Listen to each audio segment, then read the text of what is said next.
Hello and welcome back दोस्तों। आज के इस वीडियो में हम लोग पढ़ने वाले हैं ए चाइल्ड इज़ बॉर्न, जो कि यहाँ पे जर्मन ग्रियर के द्वारा यहाँ पे लिखा गया है, उसके समरी के बारे में। जी दोस्तों, आज के इस वीडियो में कोई इनके समरी के बारे में इस तरह बताएंगे, इस चैप्टर के समरी के बारे में, कि आप अगर उस तरह से एग्जाम में लिख देंगे तो आपको एक भी नंबर यहाँ पे कटने वाला नहीं है। तो इसीलिए इस वीडियो में एंड तक बने रहिएगा, क्योंकि हम आपको समरी के लिखने के लिए साथ साथ उसको हिंदी में भी समझाने की कोशिश करेंगे। तो चलिए चलते हैं समरी की तरफ। ए चाइल्ड इज बॉर्न हमारा 7वां चैप्टर है। तो हम आगे चलते हैं, जानते हैं यहाँ पे आपको किस तरह से इसके समरी को यहाँ पे लिखना है। तो जिस तरह से मैं आपको बताऊंगा उस तरह से आपको एग्जामिनेशन में भी लिखना है, और मैं आपको एग्जामिनेशन के साथ साथ मैं आपको समझाने की कोशिश करूंगा हिंदी और इंग्लिश दोनों में। तो आपको स्टार्टिंग करना है, लिखना है पहले। अगर मान लीजिए कि आपको ये एग्जामिनेशन में आ गया कि ए चाइल्ड इज बॉर्न के समरी को लिखें, तो आपको इसमें स्टार्टिंग से लिखना है कि this story has been written by Germaine Greer, कि इस कहानी को जर्मन ग्रियर के द्वारा यहाँ पे लिखा गया है। फिर सी वाज फेमस फेमिनिस्ट, वो एक प्रसिद्ध स्त्री संबंधी समस्याओं पर लिखने वाली लेखिका थी। And she wrote many stories, और वो बहुत सारी कहानियाँ भी लिख चुकी है।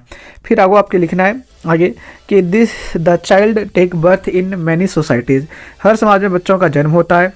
And womens go from their mothers house after marriage to live with their mothers in law and his wife's of their husband brothers.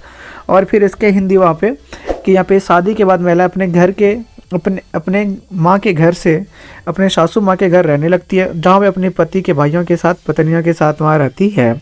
और फिर हमारा it is a traditional matter that womens don't become the member of their families until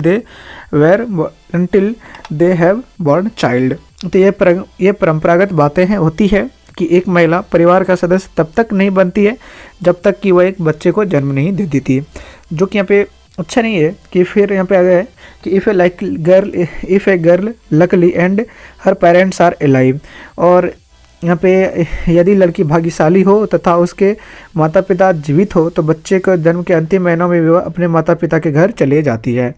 and फिर यहाँ पे वो लिखना है कि यहाँ पे कि child if girl is luckily and their parents are alive she goes to her mother's house in the months of in pregnancy and it is an occasion of joy and joy for the whole family.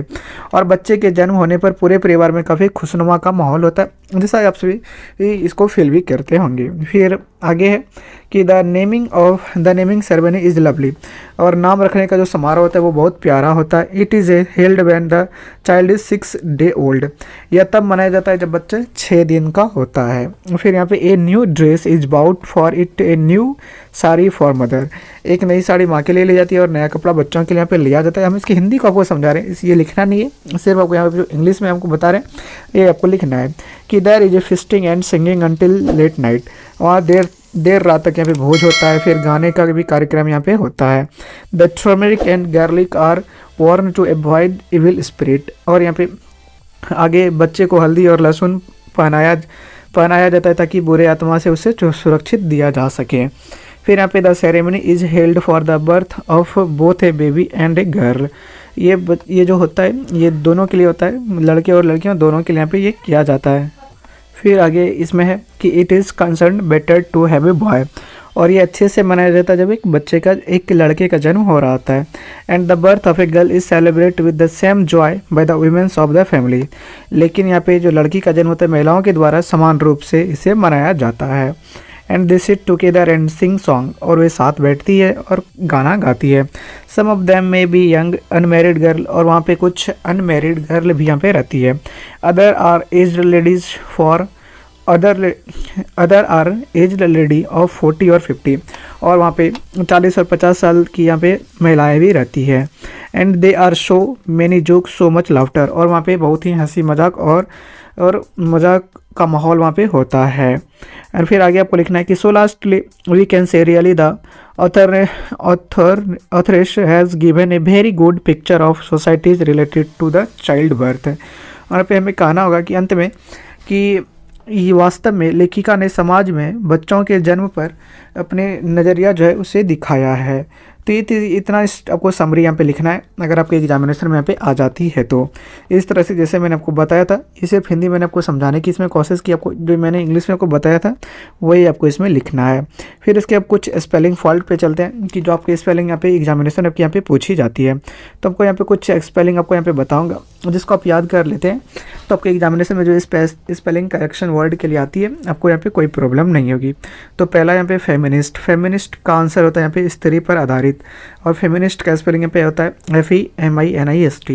फिर दूसरा यहाँ पे mother in law, mother in law का होता है हिंदी यहाँ पे सासू माँ, सासू माँ।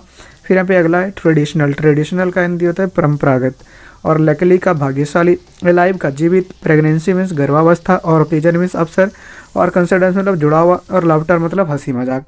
तो इतने सारे वर्ड हैं जिसको आप याद कर लेते हैं तो आपको एग्जामिनेशन में अगर इस चैप्टर से रिलेटेड कोई स्पेलिंग करेक्शन में आपकी यहाँ पे क्वेश्चन आती है ऑब्जेक्टिव में तो आपको दिक्कत नहीं होगी। तो दोस्तों आज की इस वीडियो में इतना ही। हम आशा करेंगे इस वीडियो में चाइल्ड इज बॉर्न की जो आपको समरी को आपको बताने की कोशिश की आपको बता दिए होंगे। तो आपको कैसे लगे मैं कमेंट और लाइक करके ज़रूर बताइएगा, क्योंकि आप लोगों का कमेंट और लाइक हमारे लिए मोटिवेशन का काम करता है। तो मिलेंगे आप लोगों से किसी प्रकार की इंफॉर्मेटिव और नॉलेजेबल वीडियो के साथ आगे। तब तक के लिए आप लोगों से यहाँ पे विदा लेते हैं। जय हिंद।